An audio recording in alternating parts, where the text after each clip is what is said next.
आप सबका बहुत बहुत नमस्कार। कैसे हैं आप लोग? सुनाई नहीं दिया। कैसे हैं आप लोग? अच्छा भैया, यहां पे जीप पे कौन खड़ा होगा? आप आ जाओ, आप आ जाओ, आप आ जाओ। ये जो है उनके पीछे आप आ जाओ।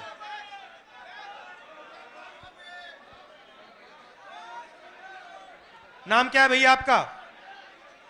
कौशिक जी, ऊपर आइए जरा।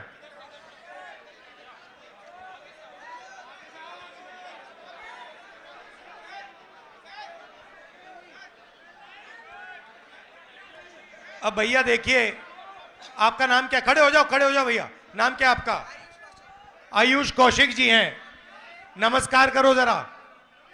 अब बताओ मुझे एक बात, अभी बुलाएंगे। आयुष जी से नहीं पूछ रहा, मैं आपसे पूछ रहा हूं। आयुष जी जरा इधर देखिए। अब मान लो अगर हमें आयुष जी की जेब काटनी हो, मान लो हमने सोचा कि भैया आयुष जी की जेब काटो, सबसे पहले हमें क्या करना पड़ेगा? हाँ, सबसे पहले भैया आयुष जी उधर देखो जरा। हाँ वो देखो भैया, ये देखो, इधर देखो जरा भैया, वो ऊपर देखो, फ्लाईओवर की ओर देखो जरा। ये पहले ये करना पड़ेगा, पहले इसका ध्यान भटकाना पड़ेगा। सही? ये काम आपके लिए नरेंद्र मोदी जी करते हैं। भाई और बहनों, वो उधर देखो। भाई और बहनों, इधर देखो। भाई और बहनों, ऊपर देखो। भाई और बहनों, नीचे देखो। अब उसके बाद क्या चाहिए आपको? उसके बाद कौशिक जी जरा घूमिए जरा। उसके बाद जब उसका ध्यान चला जाएगा, पीछे से कोई आएगा, है ना? किसी को आना पड़ेगा। वो कौन है भैया? वो अदानी है, वो अंबानी है। ठीक है, अब मान लो ध्यान भटका दिया और पीछे से जेब काट दी, तो तीसरी किस चीज की जरूरत है? हाँ भैया, मुझे ये डंडा लाठी देना जरा। ये झंडा उतारो इससे। नहीं, इससे काम चलेगा। छोटा नहीं चाहिए, बड़ा चाहिए। ये तो पहला जो ध्यान भटकाता है नरेंद्र मोदी जी, दूसरा जो जेब काटता है अदानी जी, और तीसरा जो डंडा लिए घूमता है अमित शाह। कहीं भैया तुम लोगों ने कुछ किया? जब ईडी आई, सीबीआई आए, इनकम टैक्स आई, पुलिस वाले आए, तो कुछ किया? तो फिर देखो कैसा डंडा लगता है। आयुष जी धन्यवाद आपका। अभी करते, फोटो ले लो, आ जाओ। ये भैया सेल्फी का जमाना। आ जाओ, आ जाओ, आ जाओ, यहां बैठ जाओ।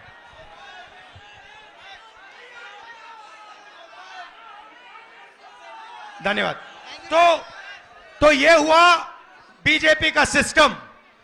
एक व्यक्ति ध्यान भटकाता है, कभी आपको बॉलीवुड की बात बताएगा, कभी आपको उधर देखने को कहेगा, कभी सर्जिकल स्ट्राइक की बात करेगा, मगर ध्यान भटकाएगा आपका। उसके बाद पीछे से अदानी जी आएंगे, जेब काट जाएंगे, और दूसरी तरफ तीसरी साइड अमित शाह जी चुप ऐसे बैठे रहेंगे, देखते रहेंगे कि अगर किसी ने कुछ किया तो मैं दिखाता हूं। ये इनका सिस्टम है।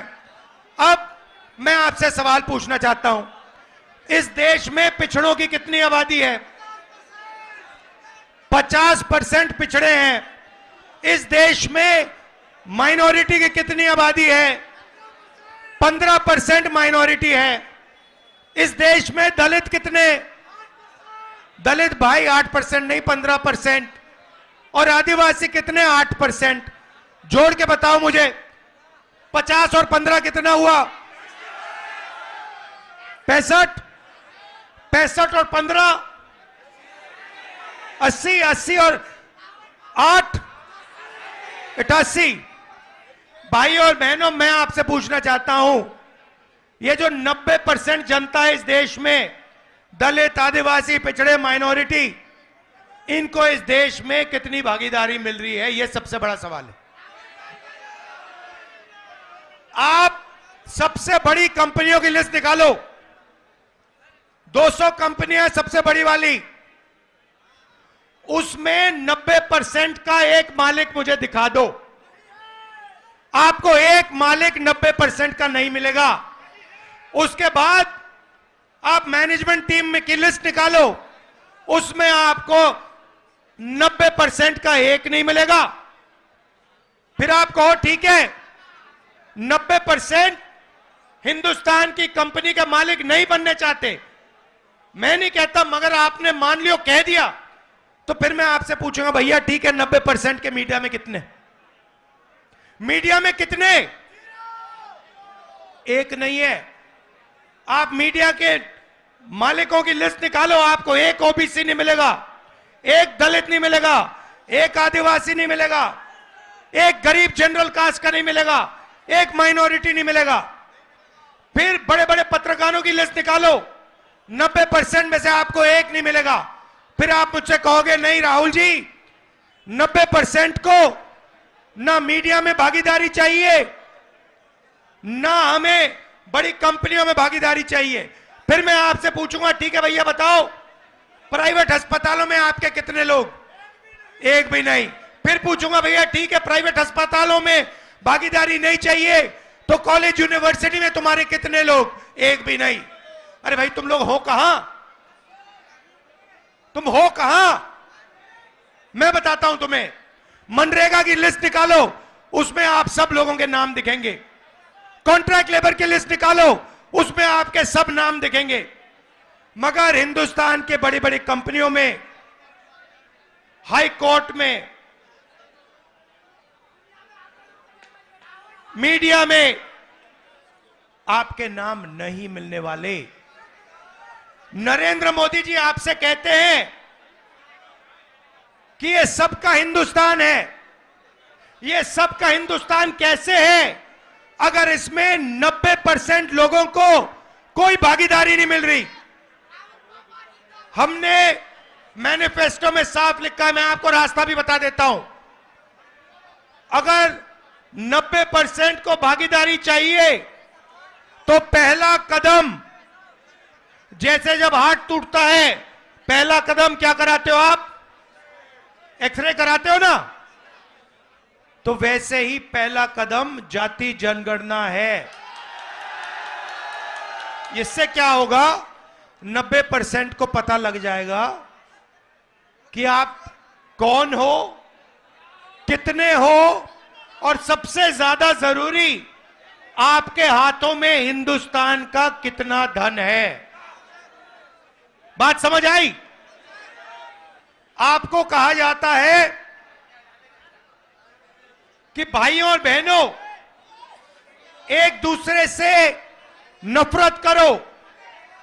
एक धर्म को दूसरे धर्म से लड़ाया जाता है, एक जात को दूसरी जात से लड़ाया जाता है, एक भाषा को दूसरी भाषा से लड़ाया जाता है, और फिर जो आपका धन है 24 घंटा आपसे वो धन लूटा जाता है। मुझे बताओ हिंदुस्तान के एयरपोर्ट किसके हाथ में है?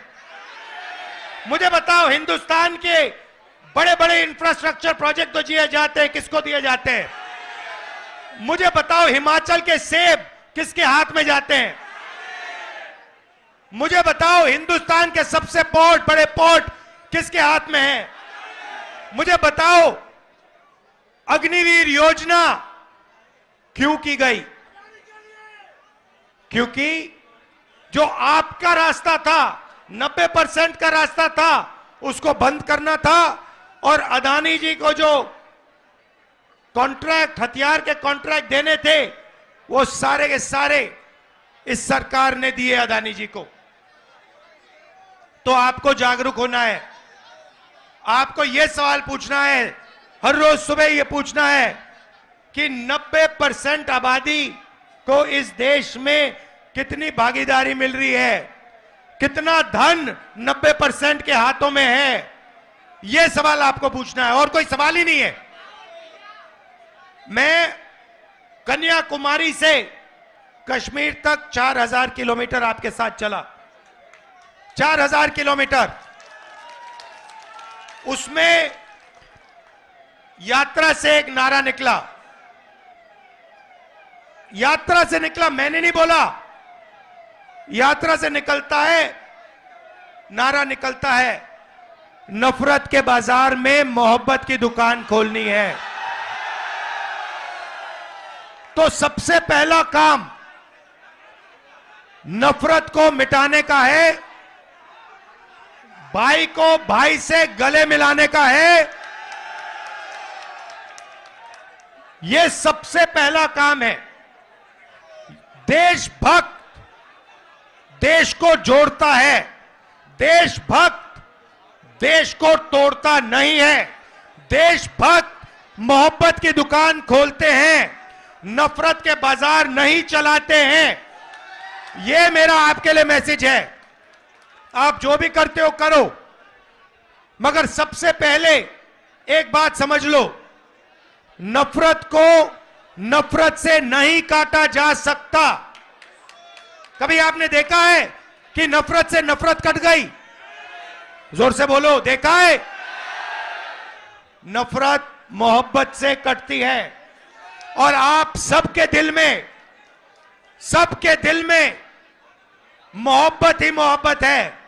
अब सिर्फ आपको वो मोहब्बत दिखानी है, लोगों से गले मिलना है और कहना है कि हम इस देश में नफरत को नहीं फैलने देंगे, हम डरेंगे नहीं, हम मोहब्बत फैलाएंगे, 24 घंटा मोहब्बत फैलाएंगे और नफरत को मोहब्बत से काटेंगे। आप सब यहां आए, इसके लिए दिल से मैं आपका धन्यवाद करता हूं। आपने यात्रा में अपनी पूरी शक्ति दी, आपने अपना प्यार दिया, दिल से आपका धन्यवाद करता हूं। नमस्कार, जय हिंद। ससुराल वालों,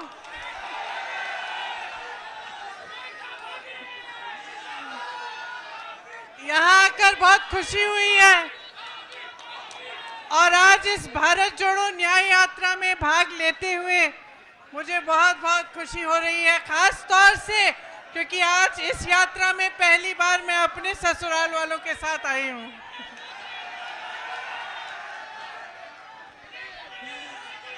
तो आपको याद होगा, बोलूं,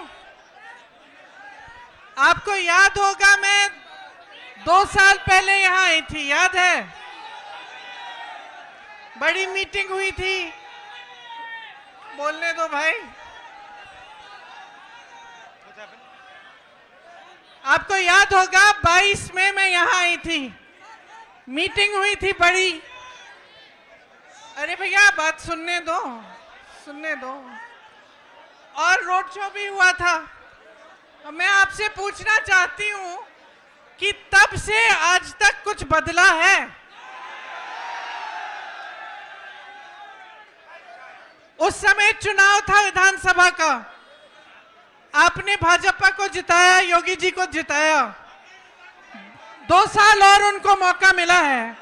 मैं आपसे पूछना चाहती हूं कि जो आपकी समस्याएं हैं, जो आपकी असली समस्याएं, आपका दुख है, जो महंगाई है, जो बेरोजगारी है, जो रोज रोज इन परीक्षाओं में जो पेपर लीक हो रहे हैं, जिनके लिए नौजवान बच्चे, आपके बच्चे मेहनत करते हैं, पढ़ते हैं, फीस भरते हैं, ये सिलसिला अभी तक जारी है कि नहीं कि पेपर लीक होते रहते हैं?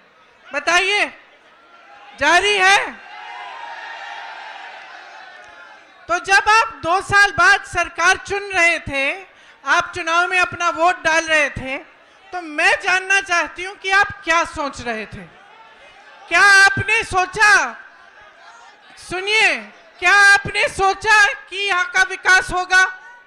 सोचा था? अब यहाँ पे पीतल के कारखाने हैं, बड़े बड़े पीतल के कारोबार हैं, क्या आपकी तरक्की हुई है? हुई है। जितनी भी मदद आपको सरकार से मिलनी थी वो बंद हो गई, ऊपर से जीएसटी, और जितना काम कर रहे थे उसका शायद आधा काम कर रहे होंगे आज। मुश्किलें कम हुई हैं या बढ़ी हैं? बढ़ गई हैं। यहाँ नौजवान हैं सारे। उस समय मैंने पूछा था रोजगार मिलता है? आज रोजगार मिल रहा है। तो ये जो मेहनत कर रहे हो, जो 4-4 बजे सुबह पुलिस में भर्ती होने के लिए दौड़ लगाते हो, तो सेना में भर्ती होने के लिए दौड़ लगाते हो, उसके बाद जब परीक्षा लिखते हो उसके लिए फीस भरते हो, माँ बाप मेहनत करके ट्यूशन में भेजते हैं, ये सब करने के बावजूद क्या होता है? आपको मालूम है कि 28 लाख बच्चों ने, यूपी के 28 लाख बच्चों ने पुलिस का भर्ती का इम्तिहान दिया है। 28 लाख, सोचो। इसका मतलब है कि यूपी के लगभग हर गांव में से 4 या 5 नौजवानों ने ये परीक्षा दी। एक आशा थी, एक उम्मीद थी उनके मन में। ये नहीं कि मुफ्त में कुछ मिल रहा है। पढ़ के मेहनत करके वो चाहते थे अपनी परीक्षा में पास हो। क्या हुआ? पेपर लीक हो गया। अब जब मैं यहाँ आई थी 22 में, तो मैंने आपसे कहा था कि हमने एक घोषणा पत्र बनाया था, उसमें हमने एक पूरा प्लान बनाया था, एक पूरी योजना बनाई थी कि ये जो पेपर लीक बार बार होते हैं, इसको रोकने की क्या योजना हो सकती है। उसमें जॉब कैलेंडर था, उसमें ये था कि एक कमीशन बनेगा और जितना भी अन्याय हुआ है उसको ठीक करने का काम होगा। और जॉब कैलेंडर में हर जो भी डेट था, परीक्षा का डेट, नियुक्ति की डेट, सारी पहले से तय, और जो उससे इधर उधर होता उसके खिलाफ कार्रवाई होती। तो ये तो 2-3 मुद्दे हैं, पूरे 10 मुद्दों का हमने एक पूरा प्लान बनाया था। तो मैं आपसे एक सीधी सीधी बात कहना चाहती हूँ। देखो, चुनाव फिर से आ रहा है कि नहीं? फिर से आपको अपना मत डालना पड़ेगा। अब आप खुद ही देख रहे हो, बार बार भाजपा की सरकार आ रही है, केंद्र में आ रही है, प्रदेश में आ रही है, आपकी बेरोजगारी बढ़ रही है, आपकी मुश्किलें बढ़ रही हैं। तब किसान आंदोलन कर रहे थे 2 साल पहले, आज किसान आंदोलन कर रहा है। तब सड़क पे बैठे थे ठंड में सर्दी में, आज बैठे हैं। तब उनकी सुनवाई नहीं थी, आज उनकी सुनवाई नहीं है। और इसी तरह से आप सोचिए, जब बुलडोजर चलता है इनका, तो किसके घरों पे चलता है? किसके घरों पे चलता है? जोर से बोलो। जिसने 6 किसानों को अपनी जीप के नीचे कुचला, उसके घर पे क्या बुलडोजर चला? जिसने महिलाओं के साथ अत्याचार किया, उसके घर पे बुलडोजर चला? जो ये पेपर लीक के घोटालों से पैसे खाए जा रहा है, उन लोगों के जिन्होंने पैसे खाए हैं, जो बार बार ये घोटाला करते हैं, बार बार लीक कराते हैं, उनके घरों में बुलडोजर चला? नहीं चला ना। सोचिए, ये सब बहुत बड़ी बड़ी बातें हैं दिखावे के लिए। ये जितने बड़े बड़े इश्तिहार आपको दिखते हैं, जिसमें आपको दिख रहा है कि बहुत तरक्की हो रही है, जब तक आपकी तरक्की नहीं होगी, जब तक आपको रोजगार नहीं मिलेगा, जब तक आपके पेपर लीक बंद नहीं होंगे, तब तक आपकी तरक्की नहीं हो सकती है। जब तक यहाँ की महिलाएं सुरक्षित ना हो, आगे बढ़ नहीं पाए, तब तक आपकी तरक्की नहीं हो रही है। तो मैं सिर्फ आपको, मैंने उस समय भी बोला और अभी भी बोल रही हूं, अपने अनुभव को देखो, अपने अनुभव को देखो कि भाई 5 सालों में, 10 सालों में मिला क्या है? नौकरी मिली, दुकान जाते हो तो सब्जी खरीद पाते हो। आपको मालूम है गन्ने का जो दाम है, जो आपको मिलना चाहिए सरकार से, वो हर साल, पिछले 7 सालों में हर साल सिर्फ मात्र 7 रुपए गन्ने का दाम बढ़ा है कि नहीं? 7 रुपए, ठीक है? तो मान लो 5 सालों में 35 रुपए बढ़ा होगा। और आप जब सब्जी खरीदने जाते हैं तो कितने बढ़ गए दाम? आलू मिलता है, प्याज मिलती है, टमाटर मिलता है, आप जाते हो 3 चीजों को लेने के लिए, घर आते हो 1 लेके। तो भाई देखो, जब तक आपको खुद समझ में नहीं आएगा, जब तक आप अपने अनुभव पर नहीं उतरोगे, तब तक कुछ नहीं बदलने वाला। हम चीखते चिल्लाते जाएंगे, कुछ नहीं बदलेगा। बदलाव तब आएगा जब आप अपनी परिस्थितियों को समझकर अपना वोट डालोगे, जब आप सवाल उठाओगे सरकार से कि मुझे सब्जी क्यों नहीं मिल रही है, इतनी महंगाई क्यों है, मेरा बच्चा पढ़ता है, मेहनत करता है, उसको नौकरी क्यों नहीं मिल रही है, जब तक ये सवाल आप नहीं उठाएंगे, जब तक इन परिस्थितियों को देखते हुए आप अपना वोट नहीं डालेंगे, तब तक आप इसी खाई में डूबे रहोगे। इसीलिए मैं आपसे कहना चाहती हूं, इस खाई में से निकलो। जब वोट डालने जाते हो सोच समझ के अपना वोट दो। कांग्रेस पार्टी के पास योजनाएं हैं, करके दिखाया है, और आप सब अपने ही अनुभव से ये चीज समझते हैं। तो आज आपके बीच आकर मैं सिर्फ इतना कहूंगी कि जो भी वोट आप डालने जा रहे हो, बड़ी बड़ी बातों पे मत डालो, जो ऊपरी दिखावा है उस पे मत डालो। जो तुम्हारी जिंदगी में गुजर रहा है, जो तुम्हारा जीवन है, तुम्हारा अनुभव है, तुम्हारी परिस्थिति है, उसको समझ के कि ये क्यों हो रहा है आपके साथ, तब वोट डालो। ये न्याय यात्रा है। राहुल जी, भारत जोड़ो यात्रा में 4000 किलोमीटर क्यों चले? इस देश को एक रखने के लिए, ये कहने के लिए कि ये देश एक है, सब एकजुट हो जाओ, आगे बढ़ोगे। आज भारत जोड़ो न्याय यात्रा पे निकले हैं, तो इस यात्रा में न्याय शब्द क्यों जोड़ा है? न्याय शब्द इसलिए जोड़ा है क्योंकि आज यहाँ के नौजवानों के साथ, देश के नौजवानों के साथ अन्याय हो रहा है। आज देश की महिलाओं के साथ अन्याय हो रहा है। आप मेहनत करते हैं, आपके पेपर लीक होते हैं। आप मेहनत करते हैं, आपको नौकरी नहीं मिलती, रोजगार नहीं मिलता। आप मेहनत करते हैं, महंगाई का सामना करते हैं। किसानों का जो बकाया होता है वो नहीं मिलता, किसानों के कर्ज माफ नहीं होते, बड़े बड़े उद्योगपतियों के होते हैं। तो देखिए, मैं फिर से आग्रह करूंगी, आज आप इस यात्रा में जुड़ने आए हैं तो हमें देखने नहीं आए हैं, अपनी परिस्थिति को समझने आए हैं। और ये समझने आए हैं कि जब तक आप बदलाव नहीं लाओगे, तब तक आपकी परिस्थिति बदलने वाली नहीं। न्याय का हक मिलने तक।